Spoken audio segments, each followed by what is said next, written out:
What I bought? A new Blink Mini 2K Plus smart security camera. What I got? 2K clarity sharp enough to see every detail of home when I'm away. Plus audio like I'm in the room, not with my bestie traveling to another city. Plus easy plug-in setup to install faster than skipping through podcast ads. But you'd never skip ads, right? Plus, I got all of this for just $49.99. Blink Mini 2K Plus. Mini camera, max performance. Shop now at amazon.com/blink.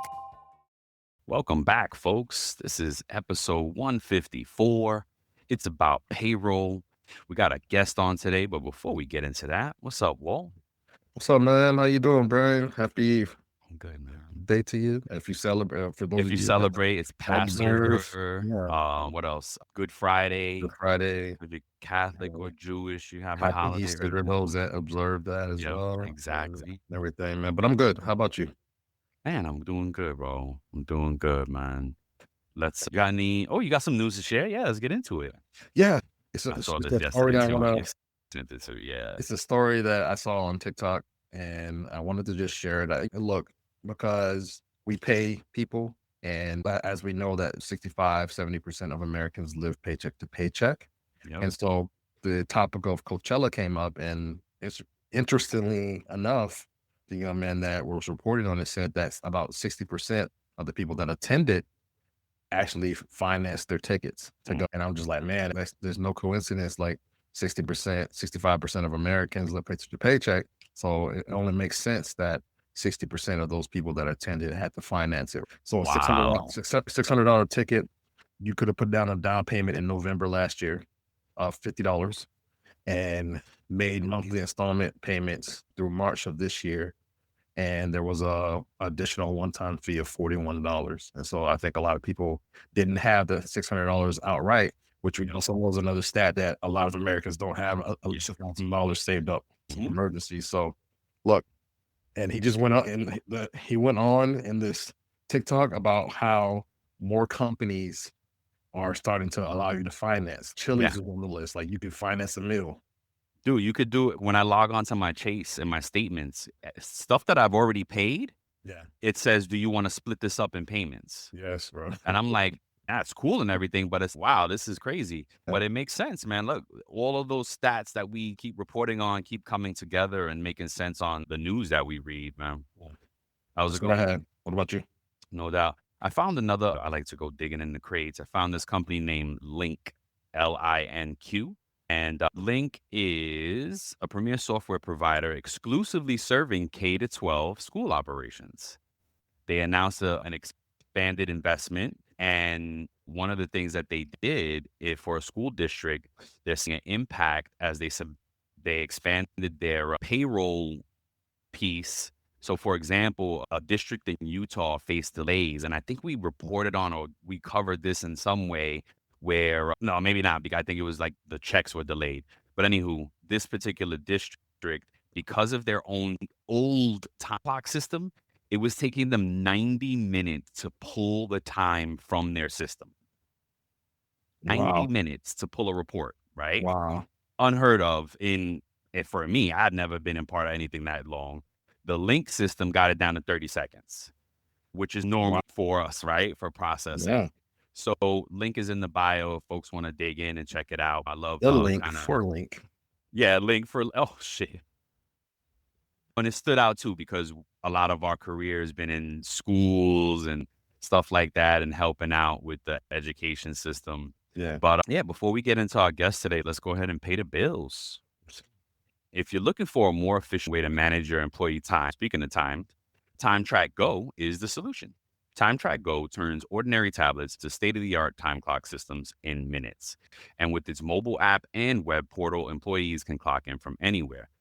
But wait, it gets better than that. It automates the time and attendance piece, also PTO tracking, simplifies the time off requests. So TimeTrack Go makes life easier for both you and your team, manager, payroll, HR, employees all around, and stop wasting time with these outdated systems. Yeah, for real. So look, TimeTrack Go has a special offer for our It's About Payroll listeners. Right now, they're offering an additional 50% off your first 2 months. You heard that right. 50%. That's 50. So just head over to www.timetrackgo.com/IAP. That's www.timetrackgo.com/IAP and start your 14-day free trial today so you can claim this special, amazing offer. Let's go. Let's go. So today's guest is a founder and CEO of Aspina. It's a technology company bringing over. Aspina is a technology Empa. company. What's that? Asinpa. Asinpa. Oh, Aspina. I said. Let's start that over. Okay. Today's guest is a founder and CEO of Asinpa, bringing over 20 years of expertise in IT leadership, strategic technology solutions, and custom software development. Known for his servant leadership style, he specializes in aligning diverse cultures and technologies, driving post-merger integrations, and nurturing talent. He is passionate about delivering affordable, innovative solutions that transform IT services and help organizations achieve their business goals. Welcome, Gustavo Vasconcelos. Yes, sir. How you doing, sir? Doing great. Thank you for having me. Absolutely, our pleasure. So tell us, give us your origin story. How did you get to this point where you have a software and a tech and service that helps payroll? Yeah, thank you. Great question. Really started a few years back, 25 years back, when I came to the States. I have a background in computer systems engineering, and I joined back then a consulting company. And this is where the web was just coming about, right? We made it after the Y2K that nobody was going to survive. And that company was building a web payroll product for a service bureau, a payroll provider. And I joined them, didn't know much about payroll, just again, came to the States and didn't know much about it. Worked on that and got really exposed to all the intricacies of what goes into calculate a paycheck. And there's quite a bit. I know people typically just see the gross and some taxes go out and this is my net, but there's a little bit more beyond that. Yeah. So after that, I joined actually a payroll provider. It was CompuPay at the time. What I love about the Workforce Agility Limited Series by Cornerstone was we talked to executives and customers all about skills. Cornerstone has a wonderful background in learning and development, training, etc. Their LMS is world class, but they've centered the business now, not just on that, like building upon that, but building upon how everything has moved to the skills economy. So check out the limited series called Workforce Agility, and you can get it wherever you get your podcast. And it's just a wonderful series where we talk to their executives on the shift of why, and also their customers that are using it. So check it out whenever you get a chance. Appreciate it. And we grew by acquisitions. Then Benefit Mall, a company here out of Dallas, ended up acquiring and merging with CompuPay. And I ended up managing all of the payroll applications for them. So since we grew by acquisitions, at some point I had 7 different systems that I was managing and maintaining for them. Got exposed to a lot in terms of what happens behind the scenes when payroll managers put in all the information and click submit. Then all the fun begins for us on the payroll provider side. But yeah, it was quite the journey, and happy to be here. So happy to answer any questions or do a deeper dive on anything that you guys want to touch on. Yeah, amazing. That's more of a payroll background than I remember. Because I remember you had the technical. You spoke before. Remember you had the technical background, but it's nice to see there's a lot of big payroll impact because a lot of folks build payroll solutions but never really did payroll. And not that hey, God bless, but it's different, right? It's different when you understand what you're solving for. It sure is. And I think that goes a lot better to our payroll community because we really serve the payroll community. So it's tough to have executives on that never process. So I'm glad to hear that. So now tell us, how does Asinpa, first of all, what does Asinpa mean? Great question. So Asinpa is an acronym in Spanish. We're an information technology company and we leverage nearshore. So we have folks here in the States and folks in Mexico from a nearshore perspective. And that's how we put together teams to deliver solutions for our clients. It roughly translates to an association of engineers from the Pacific. I was originally born and raised in Mazatlan, Mexico, which is on the Pacific side of Mexico, and it's the Pearl of the Pacific. That's what the city is called. So that's where the name comes from. Love it. Awesome. Yeah. So tell us, how does Asinpa help payroll? Yeah, great question. Because we're an information technology company, one of the verticals that we have is we build custom software. From a payroll perspective, we can come in at both levels, right? Your payroll department itself, or from a payroll provider perspective, the Workdays, the ISOF, UKGs of the world. And we can come in, help you with your process improvement. We have a consulting arm where we provide process improvements, make sure that your overall workflow and everything that you have is as efficient as possible. That typically yields a lot of elimination of manual work, a lot of automation, and you want to do as much of that so that you don't end up fat fingering things as you double entry your information. Yes. And so that's one sliver of what we do.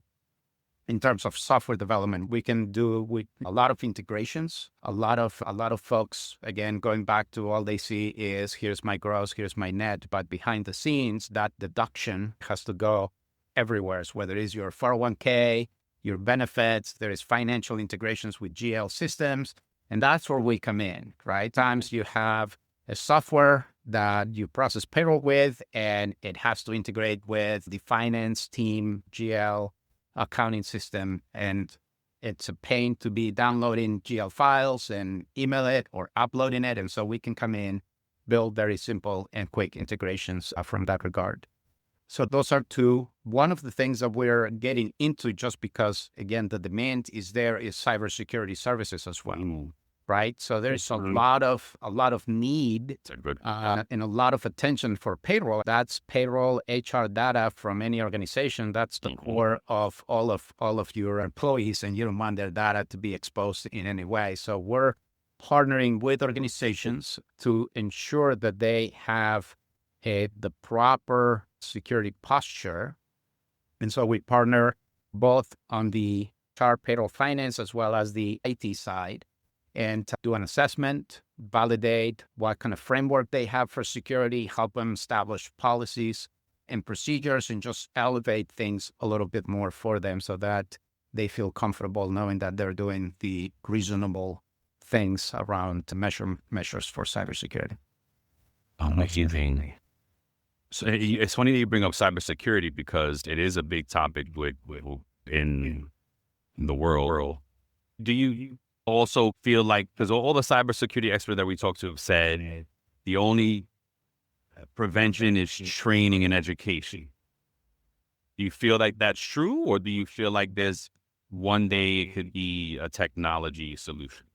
Yeah, so, cybersecurity is an area where you just cannot invest enough, right? And that's why I said you got to figure out what is the reasonable thing for your organization to do. Certainly the training is where we want to do a lot of work. You have folks that come from other organizations or that are just getting into the job market that are not exposure into what's best practice, right? There's a lot of stuff that we get in emails that if we don't know how to read, whether it's a good email or a fake one, it's very easy to fall into that. So we break it into two components, really. There is the edge device, so to speak, your firewall, your everything that's technology that is attacking your systems. And then the other one is the human element, right? Which is training your teams to ensure that they have the right awareness in terms of what the bad guys look like and what they're doing. And there are great programs, and we can help organizations select the right approach. But we have a particular software that we use, and we're constantly on a quarterly basis training every employee at Asinpa to go through it. And we measure, we have certain goals that we want to have 0 people clicking on the campaigns that we put together to send to our folks. So it's very important to stay on top of things. And the biggest challenge that corporations have is that what happens if you send your training Q1 and Tavo clicks on it, right? And okay, Tavo's going to get some extra training, blah, blah, blah. But then Q2, Tavo clicks on it again. And so you become a frequent flyer. Yep. And if the company doesn't have the right policies to say, hey, look, 3 strikes, you're out, you're really at risk for us, right? There's some conversation. So it's not just subscribing to get the training, it's having the right policies in place to ensure that this is a serious matter, because a lot of the issues come from within. And so you can be protected from the hacking of your application and whatnot, but at the end of the day, it's people that is the most vulnerable on clicking or doing things that they shouldn't. Wow. Okay. So, Right. no, so you brought up training, right? So is that a big or major piece of what Asinpa does for the client to educate them? So we provide the short answer is yes. We don't go and train necessarily all of your employees, right? We train management to ensure they understand where the exposures are coming from, where the risks are, because you have to create the right awareness at the right level so that everything else aligns. The ongoing training that, for example, that we follow, right? We subscribe to a SaaS solution, and that solution delivers our training. We build campaigns with fake attacks, fake emails, so on and so forth. And so that is, once the senior executives have the right awareness, then we look at what's the right software for them that can manage the training and look at how they are evolving in terms of maturity. At the beginning, maybe you get X percentage of your company that, they've never been exposed to it and they click. And then the campaigns also, the partner that we use for this solution works with us very closely. And we're just ratcheting it up a little bit every quarter to make those that much difficult to really identify.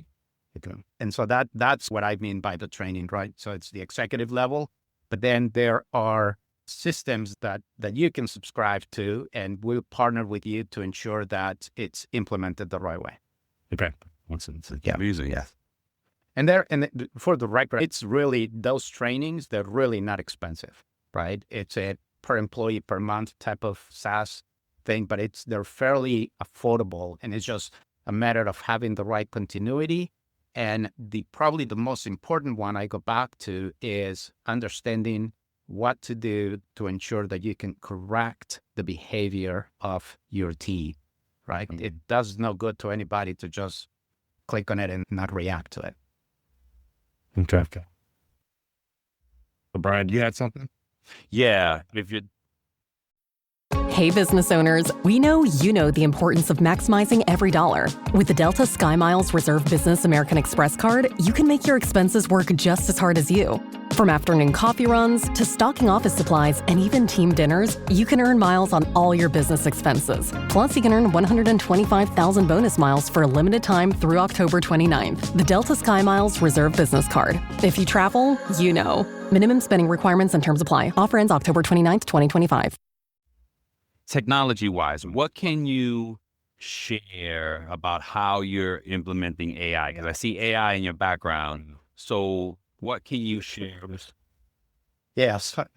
Yeah. So AI, right? Everybody's doing something, right or wrong, or everybody's trying to do something. Yep. We use AI internally. We're a Microsoft organization from the tools that we use to manage Asinpa, and we use Copilot as part of that.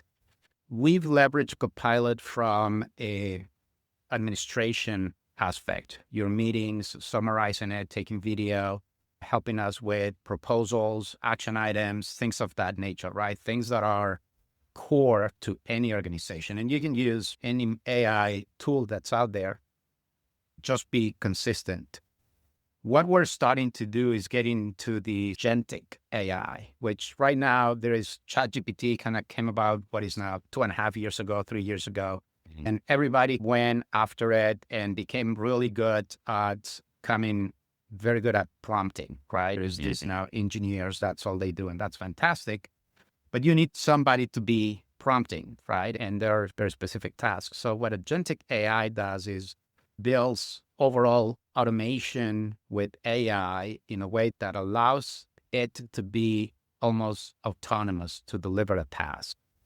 And we are working ourselves right now on a product that hopefully we can showcase summer, maybe Q3, that is going to be, I think is really good. It came out of a process that we have, and it's about recruiting for us, right? So we have a process that we follow. It's called passive recruiting, and that's just going after and keeping in touch with people, having them in the loop, having them learn about Asinpa, all of that. And all of that right now is we leverage certain automation tools, but there is somebody constantly there, right? And going back to the prompts, it's very structured, right? Which is, hey, love to connect with you, blah, blah, blah. And if you connect, then send this message. And if this happened, then send that message. It's very step. If you replace that now and inject the model of AI where now it's more conversational, right? Now the whole thing just changes. And now the model can to some degree start evaluating what do you like to do, blah, blah, blah, with the point of maybe setting up a meeting with somebody at Asinpa,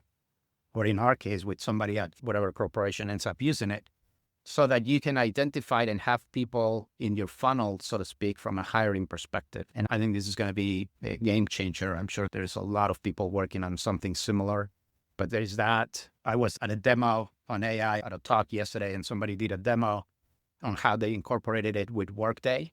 And it's pretty cool. The opportunities really are endless, right? The way they did it is they had is a component within Workday that consolidated certain information and allowed them to manage and open tickets and do certain things. And the AI was in the middle doing certain things and providing certain feedback. So it's going to be, you're going to have the solutions that people can leverage.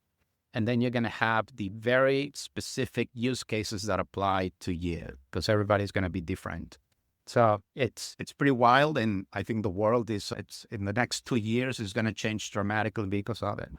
Yeah. We've been talking 5 to 10 years, but at the same time, we're like, wait a minute, we don't know, because look how much it grew in the last 3 years. Yeah, it's a hyperbola, right? It's not a linear equation. It's just hockey sticking like crazy. Wow. Do you think we're going to jump straight to agentic? Because that's a new term for me. I just had to learn it myself. Are we going to jump right to agentic, or first prompting in payroll? No, it's going to go right to agentic? Yeah, think of it as, I'm going to oversimplify it, right? Yeah. Agentic is going to be a new widget that integrates with your payroll system, that allows it to do things where human interaction is needed today. And it could be dealing with system integrations, right? It could be that today there is a process for you to validate on your POS, on your time and attendance, right? There something is happening, then you have to follow up with this person or that person, whatever. Imagine all of that being now gone, where a human doesn't have to do it, and this process is now taking care of it. And talking to that individual to understand why this happened, why that happened, and learning from it, right? That's what I think is going to happen. And that's the big difference, where some of that today, through the proper prompting, you can get some things accomplished. But now this is going to be your assistant to some degree, but in reality is another employee. That's the Yeah, we've gotten some pushback on that, because I know Brian said that it is going to drastically impact the payroll industry. And some people are like, no, we're years away from that. So I'm glad that you just reiterated that as well. Yeah, there is going to be a lot of impacts on payroll. And probably, if you really look at it from what payroll does, it's probably going to be a little less specific to payroll and a lot more specific to HR. Yep. There is just a lot of things on HR from an onboarding perspective, from a performance management perspective. There's just a lot of use cases around it. Payroll, I think the core of payroll, there is still quite a bit of touching that is needed. If you are managing an organization where by and large, everybody's salary, right, it's just auto pay, blah, blah, blah, you should be pretty hands-off anyways on that. True. I think the way to look at it is anything that you need to do from processing employee changes. But that, again, to me, is more on the HR level, right? Your benefits, something happen, a life event happen, or something like that. That's just more, it happens to trickle down to payroll. But nowadays, your HR and payroll are the same system. So once the data goes there, everything is all on the same database, so to speak. Okay. So let me ask you, Gustavo, what excites you about the future and what's to come? Wow, that's a huge question. I think that there are a lot of things. There are some personal things. If we stick with sort of technology, we are really keeping close and playing with, but from the business that we're in, what does AI do or represent in our future? And it's pretty exciting to know that we can have AI helping us develop software that much faster, right? The biggest thing in my mind is how do we, the human aspect that sort of tries to understand what the software needs to do in talking to you, and we still get it wrong, right? How is that going to improve from an AI? Because back in the day, again, very technical, right? The issue with software development and waterfall is that you needed to define everything first, and then there was a design, and there was this, and then by the time you got to the end, a lot of things had changed. The solution didn't necessarily make any sense to what you really wanted. And so this is going to be much faster, but I'm just trying to figure out to what degree a business person can really articulate what they need to AI. And so there's conversations. When I look at specific AI. Before we move on, I need to let you know about my friend Mark Pfeffer and his show, People Tech. If you're looking for the latest on product development, marketing, funding, big deals happening in talent acquisition, HR, HCM, that's the show you need to listen to. Go to the Work Defined Network, search up People Tech, Mark Pfeffer. You can find him anywhere. I envision the transition to have a business analyst AI that's having that conversation that's very focused on here's the domain, right? I'm building a payroll system. I know all about taxes. I made FUTA and FICA, and I know those ladies, and all of that needs to happen to then translate that pseudocode behind the scenes into some other AI that's going to put it together, build it, and so on and so forth. That's very technical. I think when you look at it from a business perspective, gosh, my head scratcher goes to if AI does just half of what people are saying it's going to do, how and where are we going to be getting our paychecks from? What are we going to do? How are we going to earn money? And that's what I'm, from an excitement perspective, believe it or not, is like, where is this going? Trying to figure that out is super. That's long-term, right? The immediacy right now is how can we employ all this new technology to make better solutions, to improve the life of people, to make our day-to-day work that much smoother, and hopefully have a little fun in the process. Yeah, for real. I think at the end of the day, I just did an interview with an analyst that was picking on my brain about where I think AI and payroll are going to go. And I think that there'll still be a pilot for a while. Like you said, payroll still has some things that need to be touched depending on the demographic that you serve. So I think that, and then there's a comfort level of, because it's almost, it's crossing the chasm. Crossing the chasm where, just some folks want to innovate, leaders in that, but other folks are like, I'm going to see how you do with it first. And then, and I think it will follow that same chart and line type of thing where companies will be like, I don't trust AI yet. We do have hallucinations. You're absolutely correct. And you can go back. I shared my story of starting this in 2000. But if you remember back in the day, is there that people had desktop applications, right? And what is this thing? What do you mean you can do this over the web? What is the web? And so on and so forth. It's only been 25 years since then, and you still have people that don't trust the web for many different reasons. And so my point there is exactly what you just said. You're going to have those that are just going to go and be in a better place or have a much bigger advantage over those that don't. And so that falls in two categories. That falls into the personal use, right? Now at your homes, you have all kinds of technology. Yep. And how can you leverage that and continue to leverage that to make your life better? But then you have all the corporations that also need to leverage all this technology. And I think the biggest differentiation in terms of who's going to get there first is going to be on the corporations. And it's been now years and years where the small guy that's more nimble, that can move faster, is going to eat the big guy. That's right. And so the big guy is just a huge transatlantic boat that it takes a while to turn. And if they don't find a way to maneuver that and turn faster, they're going to look very different. Yep. Don't be blockbuster.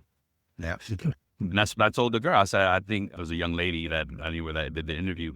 And I said, some companies are going to be blockbusters, some will be Netflix. I don't know who's going to be in because that comes down to the humans that are driving it. Correct. So as we close this, and thank you, Gustavo, for joining us today and sharing. Amazing. What should the listeners do to connect with Asinpa? Yeah, thank you. They can follow us in LinkedIn. We have an Asinpa page there. They can go to asinpa.com. There is a phone number, an email. They can certainly look me up on LinkedIn. I'm happy to connect with them and happy to answer any questions they may have. I'm always looking for ways to connect with more people and try to add value to their lives. Happy to do that. Spoken like a true payroll professional. I love it. Awesome. Paul, any closing remarks? No, I just have a quote of the day from Albert Einstein, and I think it perfectly puts a bow on today's conversation. Look, we cannot solve our problems with the same thinking we use to create them. There you go. Love it. Love it. Nice. Again, thank you again, Gustavo. And folks, look out for him. The links will be in the show notes. We will share it. And have a great one. We love you. Yeah, my pleasure. It was great. Thank you.